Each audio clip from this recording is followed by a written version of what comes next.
Class 11 এর second সেমিস্টারের যে র্যাপিড রিডারের ফার্স্ট চ্যাপ্টারের স্টোরিটা রয়েছে দ্য ঘোষ ব্রাহ্মণ। গল্পটা শুরু করাতে গেলে একটা ছোটবেলার কথা মনে করিয়ে দিই তোদের। যখন এরকম উইন্টার সিজন পরীক্ষা টরীক্ষা আমাদের হয়ে যেত, তখন আমাদের সময় তো এরকম ইউটিউব বা রঙিন টিভি ইত্যাদি ছিল না।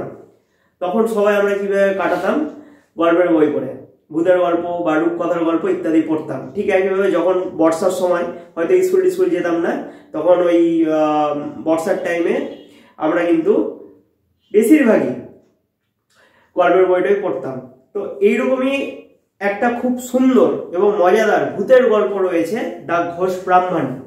এর আগের ক্লাসে তোদের আমি থার্ড যেটা চ্যাপ্টার ছিল এ ঘোষলি ওয়াইফ সেটা পড়িয়েছিলাম, খুব সুন্দর ছিল। ঠিক তেমনই কিন্তু আমাদের আজকের যে গল্পটা রয়েছে দ্য ঘোষ ব্রাহ্মণ, এটাও কিন্তু খুব সুন্দর গল্প। তোদের মধ্যে কেউ হয়তো গল্পটা এর আগে পড়েছিস বা শুনেওছিস বা হয়তো টিভিতেও দেখেছিস বা কারো কাছে হয়তো নতুন। গল্পটা হচ্ছে কালেক্ট করেছে সেই একই ব্যক্তি কে, রেভারেন্ড লাল বিহারী দে। ওকে, তো এই গল্পটা এবার একটু শুরু করি। দেখ কি বলেছে। Once on a time there lived a poor Brahmin. কোন এক সময়ে এক দরিদ্র ব্রাহ্মণ বাস করত। Who not being a kulin. কুলিন কাদের বলে? কুলিন হচ্ছে কুলিন একটা ব্রাহ্মণেরই মানে ব্রাহ্মণ যে সম্প্রদায় রয়েছে সেই ব্রাহ্মণ সম্প্রদায়েরই উচ্চ কোনো একটা বর্ণের শ্রেণীকে বোঝাবে, এবং যে ব্রাহ্মণের প্রায় 2-3 জন বউ থাকবে, ওই রকম টাইপের ব্রাহ্মণকে বলা হয়ে থাকে কুলিন। তো এই ব্রাহ্মণটা কি ছিল না? ব্রাহ্মণ কিন্তু কুলিন ছিল না। Found it the hardest thing in the world to get married. সে বুঝতে পারলো যে বিয়ে করাটা কি পৃথিবীর সব থেকে কঠিনতম কাজ। He wanted to rich people. সে ধনী ধনী ব্যক্তিদের কাছে গিয়েছিল। অ্যান্ড বেগড মানে কি? প্রার্থনা করা, ভিক্ষা করা। And begged of them to give him money that he might marry a wife. অর্থের সাহায্যের জন্য ধনী মানুষদের কাছে সে গিয়েছিল বিয়ের উদ্দেশ্যে। বিয়ে করার ক্ষেত্রে তো খরচ তো রয়েছে, তাই না? এবার বিয়ে করতে গেলে যে খরচটা যে রয়েছে তার কাছে তো টাকা পয়সা নাই। টাকা পয়সাটা পাওয়ার জন্য সে ধনী ব্যক্তিদের কাছে গিয়েছিল ভিক্ষার উদ্দেশ্যে বা অর্থ পাওয়ার উদ্দেশ্যে। তাহলে এতদূর কোনো কঠিন নাই, বোঝা গেছে। And a large sum of money was needed. বড় অঙ্কের টাকা তার কাছে প্রয়োজন, মোটা অঙ্কের টাকা। Not so much for the expenses of the wedding. এটা শুধুমাত্র তার বিয়ের জন্য নয়, তাহলে কিসের জন্য? As for giving to the parents of the bride. Bride মানে কি? বধূ। বধূর পিতামাতাদের দেওয়ার জন্য। আগেকার দিনে পণ প্রথা ছিল, এখনো রয়েছে, তবে সেটা কি বলে? পণ বলে না, বলে বিয়েতে উপহার দেওয়া। এটাই পরিবর্তন হয়েছে, কিন্তু ব্যাপারটা কিন্তু আগাগোড়াই থেকে গেছে পণের ব্যাপারটা সেই হিসাবে। তো পণ বর্তমানে কারা কাকে দেয়? কনে পক্ষ বর পক্ষকে দেয়, কিন্তু আগে এই পণের ব্যাপারটা বর পক্ষ দিত কনে পক্ষকে। এখনো পর্যন্ত এই পণের যেটা ব্যাপারটা মানে বর পক্ষ কনে পক্ষকে যে দিবে, এই যে পণের ব্যাপারটা এখনো পর্যন্ত মেঘালয়ের বেশ কিছু উপজাতি বা পাহাড়ি অঞ্চলের মানুষদের মধ্যে সীমাবদ্ধ রয়েছে। ঠিক আছে, তাহলে কিসের জন্য তার অর্থের প্রয়োজন? তার বিয়ের জন্য না, মানে বিয়ের যে খরচ মেটানোর জন্য সেটা না, আসলে এটা পণ হিসাবে তার বউয়ের যে পিতামাতাকে যে দিবে সেটার জন্য। He begged from door to door. সে দুয়ারে দুয়ারে গেল ভিক্ষার জন্য। ফ্ল্যাটার্ড মানে প্রশংসা করা। ফ্ল্যাটার্ড মেনি রিচ ফক। হাই ফোকস শুনেছিস? এই ফোক শব্দের অর্থ হলো আত্মীয় স্বজন। তাহলে ফ্ল্যাটার্ড মানে কি বললাম? প্রশংসা করা। আর ফোক মানে কি? ফোক মানে হলো এখানে আত্মীয় স্বজন। তাহলে সে তার ধনী ব্যক্তিদের আত্মীয় স্বজনের দোরগোড়াতে গিয়েছিল এবং এই ব্যাপারে কি হলো না প্রশংসার পাত্র হয়ে উঠেছিল, সে সবার কাছে প্রশংসনীয় হয়ে উঠেছিল এই ব্যাপারটা। And at last succeed in scraping, scraping মানে হচ্ছে কালেক্ট করা, সংগ্রহ করা, স্কার্পিং। অ্যান্ড অ্যাট লাস্ট শেষ অব্দি সাকসিড সাফল্য অর্জন করেছিল in scraping together the sum needed, তার যত টাকার প্রয়োজন তার সমস্ত টাকাটা কালেক্ট করতে সে সাফল্য অর্জন করেছিল। তাহলে এতটুকু কোনো সমস্যা নাই কারো। The wedding took place in due time, অবশেষে সঠিক সময়ে বিবাহ সম্পন্ন হলো। And he brought home his wife to his mother, এরপরে অবশেষে সে কি করলো তার বউকে তার বাড়িতে নিয়ে আসলো মায়ের কাছে। আফটার এ শর্ট টাইম, খুব অল্প সময়ের মধ্যে, হি সেইড মানে ব্রাহ্মণটি বলেছিল, কাকে বলেছিল? টু হিজ মাদার, তার মাকে বলেছিল। কি বলেছিল দেখ, mother I have no means to support, means to support মানে ভরণ পোষণের সামর্থ্য। ভরণ পোষণ বুঝিস? ভরণ পোষণ হচ্ছে ধর আমি বিয়ে করে একটা মেয়েকে বাড়িতে আনলাম, তাকে তো খাবার দাবার থেকে শুরু করে তার ভালো লাগা মন্দ লাগা থেকে শুরু করে পোশাক পরিচ্ছদ ইত্যাদি কিনে দেওয়ার মতন যে ক্ষমতাটা আমার দরকার, তাই তো? এই যে এই ব্যাপারটা, এটাকে বলছে হচ্ছে ভরণ পোষণের ব্যাপার। তাহলে বলছে মা I have no means to support you, মা আমার তো তোমাদের ভরণ পোষণের সামর্থ্য নেই। কেন এই কথাটা বললো? কারণ সে তো তার ব্রাহ্মণ তো এখানে দরিদ্র, তাই না? পুয়ার ব্রাহ্মণ, তার কাছে কোনো টাকা পয়সা ছিল না, এই জন্য এই কথাটা বলেছে। অ্যান্ড মাই ওয়াইফ, আমার বউয়ের জন্য, একইভাবে আমার বউয়ের জন্য, মানে বউ এবং মা তোমাদের দুজনের যে ভরণ পোষণের যে দায়িত্ব আমার, সেই সামর্থ্যটা আমার নেই, এটাই বলতে চাইছে। I must therefore go to distant countries to get money somehow or other. আমি সিদ্ধান্ত নিয়েছি এক দেশ থেকে অন্য দেশে যাব কিছু কাজের জন্য। I may be away for years, আমি কিন্তু বহু বছর পর ফিরতে পারি। For I will not return till I get a good sum, যতক্ষণ না পর্যন্ত আমি ফিরে আসছি ততক্ষণ অবধি আমি কিছু টাকা পয়সা তোমার হাতে দিয়ে দিচ্ছি। ইন দ্য মিন টাইম, এরই মধ্যে I will give you what I have, আমি দিচ্ছি বা আমি দিব আমার কাছে যা আছে, উজাড় করে তোমাদের দিয়ে যাব, যাতে আমার অবর্তমানে সেই টাকা পয়সা খরচ করে তোমরা কি করতে পারো, পেট চালাতে পারো। ক্লিয়ার এতটুকু? You make the best of it, আমি জানি তুমি এটাকে সঠিকভাবে ব্যবহার করবে। মানে ব্রাহ্মণ তার মাকে বলছে যে তো আমার যা টাকা পয়সা আছে, সঞ্চিত যা টাকা পয়সা আছে তোমাকে দিয়ে যাব, এবং আমার বিশ্বাস যে তুমি এই টাকা পয়সাগুলো সঠিকভাবে ব্যবহার করতে পারবে। And take care of my wife, এবং আমার স্ত্রীরও কি নিবে, যত্ন নিবে তুমি। দ্য ব্রাহ্মণ receiving his mother's blessing set out on his travels, এরপরে ব্রাহ্মণ কি করলো, তার মায়ের আশীর্বাদ নিয়ে বাইরে বেরিয়ে গেল কাজের জন্য। ইন দ্য ইভিনিং, সন্ধ্যার দিকে, অফ দ্যাট ভেরি ডে, সেই দিনে সন্ধ্যার ঘটনা, a ghost assuming the exact appearance of the Brahman came into the house, সন্ধ্যার সময় একটা ঘটনা ঘটলো, একটা ভূত অবিকল ভাবে ব্রাহ্মণের রূপ নিয়ে তাদের বাড়িতে এসে উপস্থিত হলো, ব্রাহ্মণের বাড়িতে এসে উপস্থিত হলো। The newly married woman, thinking it was her husband, said to him, তো নববধূ ভাবছে, বুঝতে তো পারছে না যে এটা আসলে তার বর না ভূত, সে তো জানে না। তো নববধূ ভাবছে এ নিশ্চয় তার বর হবে। তো বলছে তাকে, হঠাৎ করে তাকে দেখে বলছে তার বউ, how is it that you have return so soon? আরে তুমি এত তাড়াতাড়ি ফিরে এলে যে? You said you might be away for years, তুমি যে বলে গেলে একটু আগে তোমার ফিরতে কয়েক বছরও লাগতে পারে, কি ব্যাপার?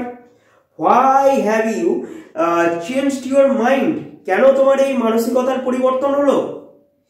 দ্য ঘোস্ট সেইড, অবশেষে ভূত বলল, today is not a lucky day, আজ এই দিনটা শুভ দিন নয়। I have therefore returned home, তাই আমি সিদ্ধান্ত নিয়েছি বাড়িটা ফিরে আসার। বিসাইডস, এছাড়াও I have already got some money, এছাড়াও কি আমি অবশেষে কিছু টাকাও উপার্জন করতে পেরেছি অল্প সময়ের মধ্যে। The mother did not doubt, তো মাও কি ভাবছে, তার মাও কি কোনো সন্দেহ কিন্তু করছে না এ ব্যাপারে, দ্যাট ইট ওয়াজ হার সন, যে এটাই তার পুত্র। So the ghost lived in the house as if he was it's ওনার, তাই কি করলো, ভূতটি ব্রাহ্মণের বাড়িতে নিজের বাড়ির মতন বসবাস করতে শুরু করে দিয়েছিল, যেন মনে হচ্ছিল যে বাড়ির মালিক সে নিজেই। And as if he was the son of the old woman and the husband of the young woman, যেন মনে হচ্ছিল যে ভূতটি মহিলাটির পুত্র এবং নববধূর স্বামী। As the ghost and the Brahman were exactly like each other in everything, এ ব্যাপারে এই লাইনটা থেকে আমরা কোনো সন্দেহ পাচ্ছি না যে ভূত এবং ব্রাহ্মণ দুজনেই একে অপরের অবিকল ছিল। কিরকম অবিকল ছিল বলেছে, লাইক টু পিস, পিস মানে কি, মটরশুঁটি, যেরকম একটা মটরশুঁটির দানার মধ্যে দুটো দানা যখন পাশাপাশি অবস্থান করে একই রকম দেখতে লাগে না, ঠিক সেই রকম মটরশুঁটির দুটো দানার মতন তাদেরকে দেখতে অবিকল লাগছিল। The people in the neighborhood all thought that the ghost was the real Brahman, এমনকি আশেপাশের প্রতিবেশীরাও বিশ্বাস করেছিল যে এই ভূতটি আসলে ব্রাহ্মণ।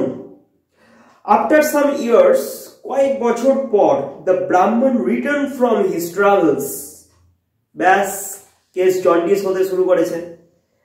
আসল যে ব্রাহ্মণ, সে ব্রাহ্মণ কি করলো, কয়েক বছর পর তার বাড়ি ফিরে এলো। দেখ কি বলছে এবার, কি হচ্ছে ব্যাপারটা। And what was his surprise when he found another like him in the house, অবশেষে তো একদম চক্ষু চড়ক গাছ হয়ে গেল। আরে বাপরে বাপ, আমার বাড়িতে আমারই মতন দেখতে এই লোকটা আসলে কে? The ghost said to the Brahman, অবশেষে মানে দেখ কত চালাক, ব্রাহ্মণ কিছু বলবে সেটা না বলতে দিয়ে ঘোষটি ব্রাহ্মণকে উল্টে বলছে, কি বলছে, হু আর ইউ, আরে তুমি কে? What business have you to come to my house, কি উদ্দেশ্যে তুমি আমার বাড়িতে এসছো? Who am I, replied the Brahmin, Brahmin বলছে মানে আপনি কি মনে করছেন আমি কে, এটা আমাকে জিজ্ঞাসা করছেন? আপনার সাহস তো কম না। What business have you, sorry let me ask who are you, তখন ব্রাহ্মণ উল্টে বলছে তুমি বলো আসলে তুমি কে, আমার বাড়িতে কেন রয়েছো? দিস ইজ মাই হাউস, এটা আমার বাড়ি। That is my mother and this is my wife, এটাই আমার বাড়ি, এইটাই আমার মা, এটাই আমার বউ। এটা দাবি করলো। দা ঘোস্ট সেইড, তখন ভূত উত্তর দিচ্ছে, কি উত্তর দিচ্ছে দেখ, why hearing is a strange thing, কেন তুমি এমন অদ্ভুত কথা বলছো, উল্টে বলছে। দেখ তর্কাতর্কি শুরু হয়ে গেছে দুইজনের মধ্যে। Everyone knows that, প্রত্যেকে এটা জানে যে this is my house, এটা হলো কি আমার বাড়ি, that is my wife, এইটাই আমার বউ, and younger is my mother, এবং ইনি হলেন আমার মা, and I have lived here for years, এবং বিগত কয়েক বছর ধরে আমি এই বাড়িতেই রয়েছি, and you pretend মানে কি ভান করা, and you pretend this is your house, এখন তুমি ভান করছো যে এটা কি তোমার বাড়ি, and that woman is your wife, এবং ওই মহিলাটি তোমার বউ। কে বলছে কথাটা? ঘোষ্ট বলছে, ব্রাহ্মণকে বলছে। your head must have got turned, তুমি নিশ্চয় পাগল হয়ে গিয়েছো। ব্রাহ্মণকে কে বলছে কথাটা? ঘোষ্ট বলছে, ভূত বলছে কথাটা, তুমি নিশ্চয় পাগল হয়ে গেছো, কে না কে আমার বাড়িতে চলে এসছে আমার রূপ ধরে। মানে ব্রাহ্মণ বলবে অথচ ওকেই দমন করে দিচ্ছে ghost.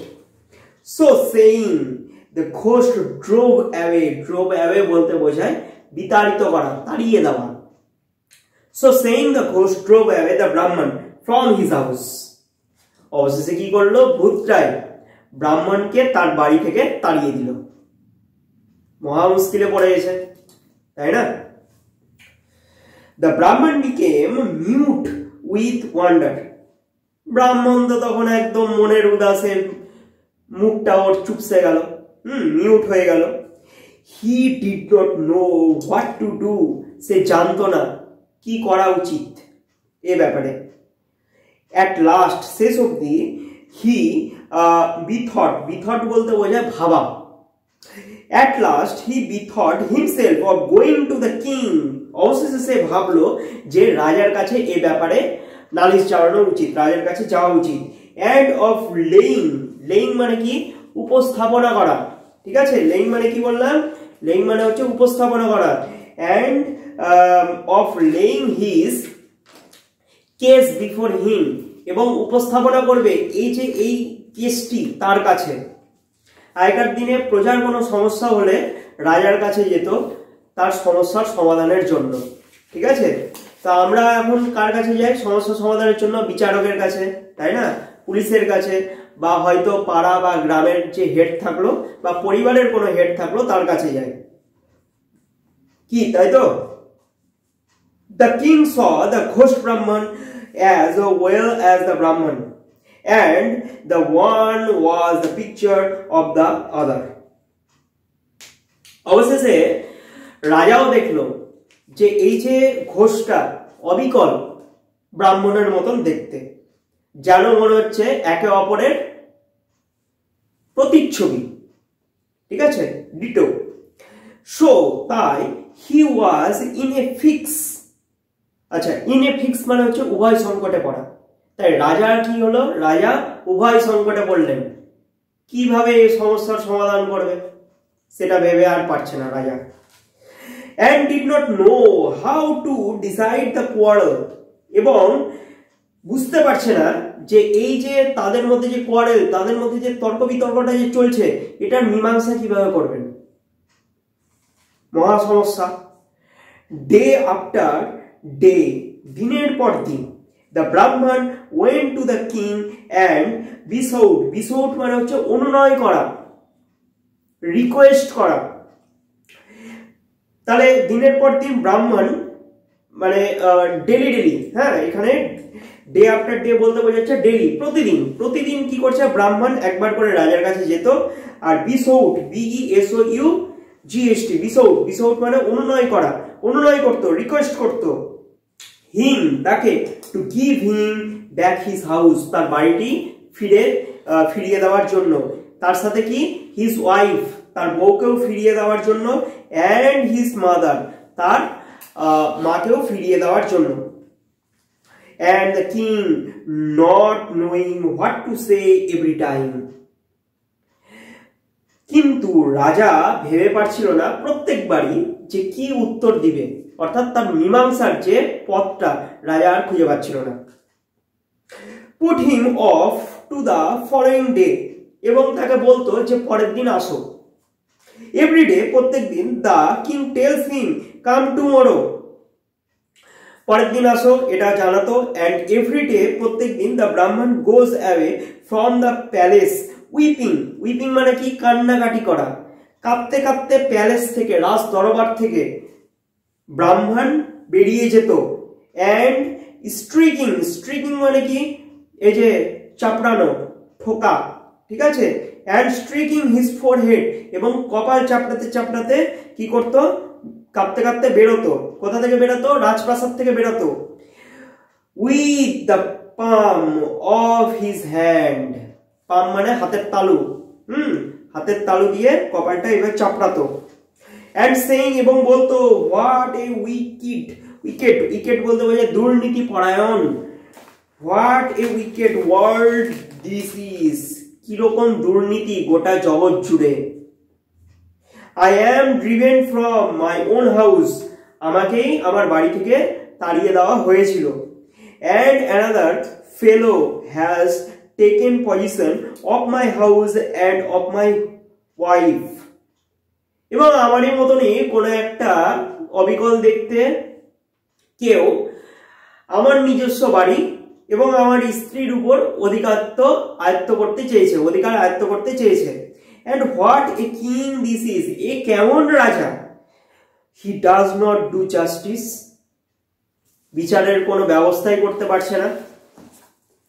Now it came to pass that as the Brahman went away every day from the court beside the town, তখন কি করতো ব্রাহ্মণ, প্রত্যেক দিন কি করতো, রাজসভা থেকে টাউনের বাইরের পথ দিয়ে হেঁটে হেঁটে কাঁদতে কাঁদতে যেত। He passed a spot at which a great many cowboys, cowboys বলতে বোঝায় রাখাল বালক, cowboys used to play, এবং সে পাশ কাটিয়ে যেত। কাদের পাশ কাটিয়ে যেত? রাখাল বালকদের পাশ কাটিয়ে যেত, যেই রাখাল বালকগুলো খেলছিল, সেই সময় খেলতো, সেইটা সময় হচ্ছে খেলতো। They let the cows graze মানে কি পশু চারণ করা। They let the cows graze on the meadow, তৃণভূমিতে তারা কি করত? পশু চারণ করত। While they themselves meet together under a large tree to play, যখন কি করত তারা একটা বিশাল বড় গাছের নিচে খেলতো, ঠিক আছে, একসাথে তারা খেলতো। And they played at royalty, তাহলে তাদের খেলাটা কি ছিল? তাদের খেলা ছিল হচ্ছে রাজা রাজা খেলা। রয়্যালিটি, রয়্যালিটি মানে কি? রাজকীয়। ওকে, রয়্যালিটি মানে রাজকীয়, কিন্তু এখানে রাজা রাজা খেলা হবে। Once cowboy was elected, তো সেই রাখাল বালকের মধ্যে কোনো একজন নির্বাচিত হতো কি হিসাবে? কিং, রাজা হিসাবে। Another প্রাইম মিনিস্টার, কোন একজন মন্ত্রী হিসাবে, প্রধানমন্ত্রী হিসাবে। অর ভিজিয়ার, ভিজিয়ার বলতে বোঝায় উজির। উজির কাদের বলে? উজির হচ্ছে আগেকার দিনে মুসলিম রাজার যে বিচার পরিষদ, বিচার পরিষদের যে হেড যারা থাকতো তাদেরকে বলা হতো উজির। এবং এরাও কিন্তু বিভিন্ন বৈদ্য অর্থাৎ ঔষধপত্র সম্পর্কে যে জ্ঞান, আয়ুর্বেদিক যে জ্ঞান, সেগুলোর জ্ঞানও কিন্তু তাদের নলেজে ছিল। আবার এরাও কিন্তু বিভিন্ন ভাবে রাজাকে সলা পরামর্শ দিত। Okay, another kotwal or perfect of the police, kotwal বলতে বোঝায় সেনাধ্যক্ষ বা পুলিশের যে হেড, তাকে বলা থাকে কোতওয়াল। কোতোয়ালি থানা, শুনেছিস সেটা ওয়ার্ডটা? কোতোয়ালি থানা।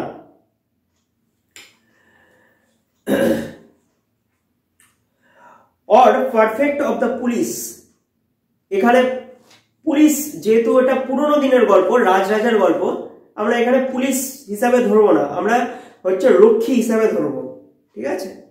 তাহলে রক্ষীদের প্রধান বা রক্ষী কেউ কেউ নিযুক্ত হতো তাদের মধ্যে থেকে। অ্যান্ড আদার্স কনস্টেবলস, এখানে কনস্টেবলস হচ্ছে পাহারাদার, এবং পাহারাদার হিসাবেও নিযুক্ত হতো কেউ কেউ। এভরিডে, প্রত্যেক দিন, for several days together they saw the Brahmin passing by weeping. তো প্রত্যেকদিন তারা এটা খেয়াল করতো যে ব্রাহ্মণ কাঁদতে কাঁদতে তাদেরকে পাশ কাটিয়ে ডেলি চলে যায়, এই ব্যাপারটা। ওয়ান ডে, কোনো একদিন, the cowboy king asked the vizier whether he knew why the Brahman wept every day. কোনো একদিন রাখাল বালকের মধ্যে যে রাজা হয়েছিল, সে রাজা উজিরকে জিজ্ঞাসা করেছিল, তুমি কি জানো যে এই যে ব্রাহ্মণ প্রত্যেকদিন কেন কাঁদতে কাঁদতে আমাদের পাশ কাটিয়ে চলে যাচ্ছে? On the vizier not being able to answer the question, কিন্তু উজির এর সঠিক উত্তর দিতে পারেনি। The cowboy king ordered one of his constables to bring the Brahman to him. তো কাউবয় কিং হচ্ছে কি রাখাল রাজা, এখানে রাখাল রাজা। তো রাখাল রাজা তখন প্রহরীদের উদ্দেশ্য করে আদেশ দিল যে যাও, গিয়ে সেই ব্রাহ্মণকে আমার কাছে নিয়ে আসো। One of them went and said to the Brahman, তো তাদের মধ্যে একজন ব্রাহ্মণের কাছে গেল, ব্রাহ্মণকে বলল, the king requires your immediate attendance, রাজা আপনাকে এক্ষুনি রাজার সামনে উপস্থিত হতে বলছেন। The Brahman replied, তখন ব্রাহ্মণ তো বলছেন, অবাক হয়ে গেল। ব্রাহ্মণ তখন রিপ্লাইড, উত্তর দিচ্ছে, what for, কেন, কিসের জন্য? I have just come from the king and he put me off till tomorrow. এই মাত্র তো আমি রাজার কাছ থেকে আসলাম এবং রাজা বললেন যে আগামীকাল আমার কাছে এসো, এটা তো বললেন। Why does he want me again? কেন আবার আমাকে এক্ষুনি ডাকছেন? It is our king that wants you, our neat-haired king. Neat-haired king হচ্ছে রাখাল রাজা। আরে ইনি হচ্ছেন আমাদের রাজা, আসলে রাখাল রাজা ইনি, সেই রাজা নয়। রিজয়েন্ট মানে হচ্ছে রিপ্লাইড করা, প্রত্যুত্তর দেওয়া। তাহলে রিজয়েন্ট দ্য কনস্টেবল, তখন প্রহরী কি দিল? রিপ্লাইড করলো, মানে হচ্ছে প্রত্যুত্তর দিল। Who is NEET-heard king asked the Brahmin, ব্রাহ্মণ তখন জিজ্ঞাসা করছে, তোমাদের রাখাল রাজা কে বাবু? Come and see was the reply. তখন কনস্টেবল বলছে, উত্তর দিচ্ছে যে আপনি আসুন আর দেখুন, দেখলেই বুঝতে পারবেন ব্যাপারটা। The neat-haired king then asked the Brahman why he every day went away weeping. তখন রাখাল রাজা তাকে ব্রাহ্মণকে বলছে যে আপনি কেন কাঁদতে কাঁদতে ডেলি আমাদের পাশ কাটিয়ে চলে যান, বলুন তো দেখি। The Brahman then told him his sad story. তখন ব্রাহ্মণ কি করলো? তার যে দুঃখের গল্প, সেই দুঃখের কাহিনীটা তাকে শোনালো, সমস্ত কিছু বর্ণনা করলো। The neat-haired king after hearing the whole said, সমস্ত বৃত্তান্ত শুনে রাখাল রাজা তোর ব্রাহ্মণকে কি বলল যে আই আন্ডারস্ট্যান্ড ইউর কেস, আমি তোমার সমস্যাটা বুঝতে পেরেছি, আপনার সমস্যাটা আমি বুঝতে পেরেছি। I will give you again all your rights, এবং আমি চেষ্টা করব সঠিক পথে আপনার সমস্ত কিছু মানে যা সমস্যা সেগুলো সমাধান করার। Only go to the king and ask his permission for me to decide your case. একটা কাজ আপনাকে করতে হবে, আপনি আবার রাজার কাছে যাবেন, অর্থাৎ আমাদের যে আসল রাজা, সেই রাজার কাছে আপনি আবার যাবেন এবং পারমিশন নেবেন যে যাতে আমি রাখাল রাজা হয়ে এই কেসটি সলভ করতে পারি। The Brahman went back to the king of the country and begged his majesty to send his case to the neat-haired king. ব্রাহ্মণ তখন কি করলো? ব্রাহ্মণ তখন হচ্ছে রাজার কাছে গেল, রাজ দরবারে গেল এবং সমস্ত বৃত্তান্ত জ্ঞাপন করে সেই কেসটি ব্রাহ্মণ রাজার কাছ থেকে রাখাল রাজার কাছে ট্রান্সফার করার একটা অনুমতি চাইল। Who had offer to decide it, মানে যে রাখাল রাজা সিদ্ধান্ত নিয়েছিল এই কেসটি সলভ করবে বলে, সেটাও জানালো। The king whom the case had greatly puzzled granted the permission sought, sought মানে হচ্ছে চাওয়া।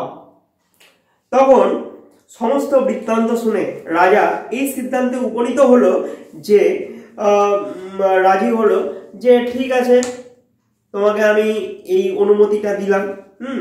The following morning was fixed for the trial, trial হচ্ছে এখানে বিচার, তাহলে বিচারের যে দিন সিদ্ধান্ত, হ্যাঁ ফাইনাল যে বিচারের যে সিদ্ধান্ত সেটা পরের দিন সকালবেলা ফিক্সড করা হলো। The NEET heard king who saw through the whole brought with him next day a phial, phial বলতে বোঝায় সিসি, কাচের সিসি হয় না, ওটাকে বলে phial, phial with a narrow neck.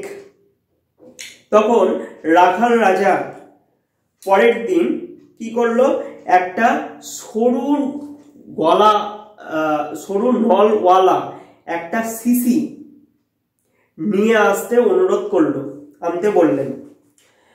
The Brahman and the Ghosh Brahman both appeared at the bar. বার বলতে বোঝায় এখানে বিচার সভা। তো কি করলো, ব্রাহ্মণ এবং ঘোষ ব্রাহ্মণ, মানে ব্রাহ্মণও সেই বিচার সভাতে উপস্থিত হয়েছে, ঠিক একইভাবে ভূত, সেই ভূতটাও কিন্তু বিচার সভাতে এসে উপস্থিত হয়েছে।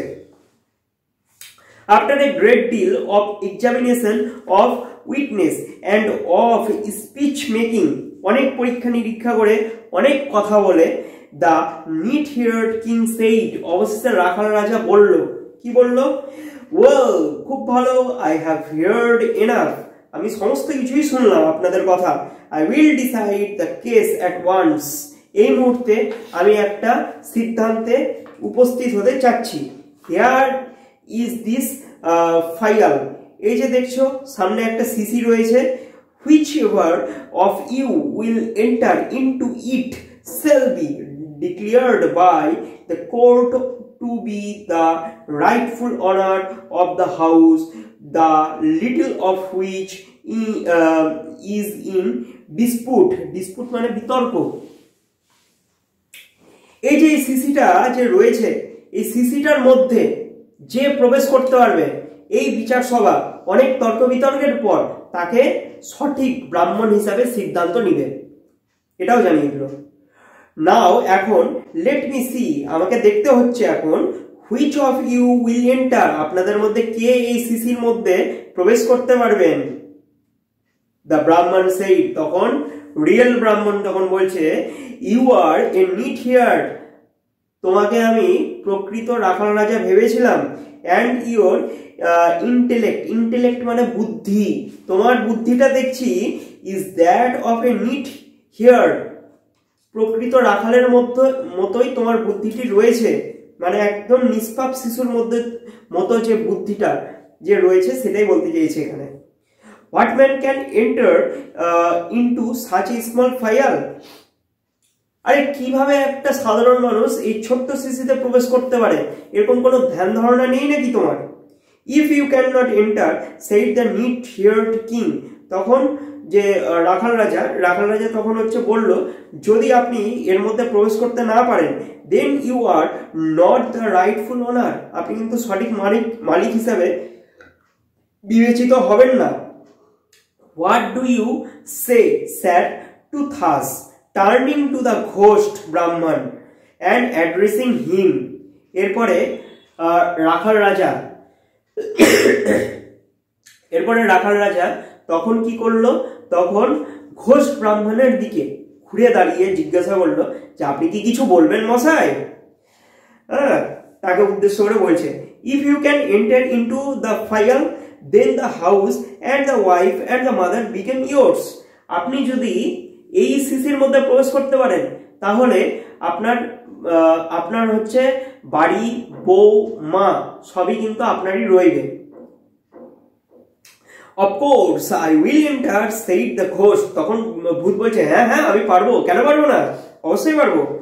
And true to his word, to to the wonder of all, তার বক্তব্য সত্যতা যাচাই করার জন্য বা সত্যতা দিয়ে বা সত্যতা বজায় রাখার জন্য এবং সবাইকে অবাক করে দিয়ে সে কি করলো, he made himself into a small creature like an insect, তার গোটা দেহটাকে একটা ছোট্ট পোকার আকৃতিতে পরিণত করলো, and enter into the fire, এবং ফটাফট সেই শিশির মধ্যে নিজেকে কি করলো, প্রবেশ করিয়ে দিল। দ্য নিট হিয়ার্ড কিং ফোর্থউইথ মানে হচ্ছে তখনই সেই প্রকৃত রাখাল রাজা তখনই কি করলো, ক্রকড আপ দ্য ফায়ার, ক্রকড আপ বলতে বোঝে ছিপি দিয়ে আটকে দিল বোতলের মুখ, শিশির মুখটা। And the ghost could not get out, আর তো বেচারা ভূত বাইরে আর বেরোতে পারলো না। দেন অ্যাড্রেসিং দ্য ব্রাহ্মণ, তখন ব্রাহ্মণকে উদ্দেশ্য করে বলল, the NEET heard king said, রাখাল রাজা বলল, কি বলল, through this fire into the bottom of the sea, যাও গিয়ে এই বোতলটি গভীর সমুদ্রে তলাতে ফেলে দিয়ে আসো, and take position of your house, এবং ফিরিয়ে নাও নিজের ঘর বাড়ি, ওয়াইফ অ্যান্ড মাদার, তোমার বউ তোমার মাকে তুমি ফিরিয়ে নাও নিজের মতন করে। The Brahmin did so and lived happily for many years and begot মানে জন্ম দেওয়া, সন্স অ্যান্ড ডটার্স। অবশেষে ব্রাহ্মণ সুখে শান্তিতে বছরের পর বছর বাস করতে শুরু করে দিয়েছিল এবং তাদের কিছু ছেলে মেয়েকেও জন্ম দিয়েছিল। লাস্টে বলেছে, here my story ended, the নাটিয়ার থ্রোন উইদার্থ এটসেট্রা। আমার কথাটি ফুরলো, রোটে গাছটি মুড়লো। গল্পটি এখানে শেষ হলো। তাহলে এই গল্প থেকে আমরা কি শিখলাম? 1 নাম্বার, কাউকে ছল চাতুরি করে নিজেকে শ্রেষ্ঠ প্রমাণ করা যায় না, সত্যতা এক সময় বাইরে আসবে। 2 নম্বর, অশুভ শক্তির কাছে সবসময় শুভ শক্তি জিতবেই, তাই তো? অর্থাৎ অশুভ শক্তির পরাজয় হবে, শুভ শক্তির উদয় হবে। 3 নাম্বার, কাউকে ছোট মনে করা যাবে না। এখানে আমরা শিখলাম একটা রাখাল রাজার কাছে কিন্তু একটি বড় সমস্যার সমাধান সাধারণ ব্রাহ্মণ পেয়েছে, যেই সমস্যার সমাধানটা রাজার কাছ থেকেও পায়নি। তাই ক্ষুদ্রাতি ক্ষুদ্র যে কোনো প্রাণী বা অন্যান্য শ্রেণীর মানুষদেরকে অবহেলা না করে তাদের কাছ থেকে কিছু না কিছু শেখা আমাদের উচিত। যেমন একটা বক সাধারণ পাখি, একটা সাদা রঙের একটা পাখি, তাই তো? ও কি করে একটা জিনিস খেয়াল করে দেখেছিস? যখন একটা বক মাছ ধরে কিনা কোনো পুকুর বা নদী থেকে, দীর্ঘ সময় ও এক পায়ে দাঁড়িয়ে থেকে একদম মানে জলের দিকে তাক করে থাকে। ওর থেকে কি শিখতে পারি? ওর থেকে শিখতে পারি ধৈর্য শক্তি, একাগ্রতা, ঠিক আছে? এরকম পরিবেশে প্রত্যেকটা প্রাণী, প্রত্যেকটা পশু পাখি, এমনকি মানুষজনের কাছ থেকেও শিক্ষা গ্রহণ করা উচিত। গল্পটা এখানেই শেষ হলো। লাস্ট একটা গল্প থাকলো, যেটা পড়াতে গেলেই তোদের শেষ।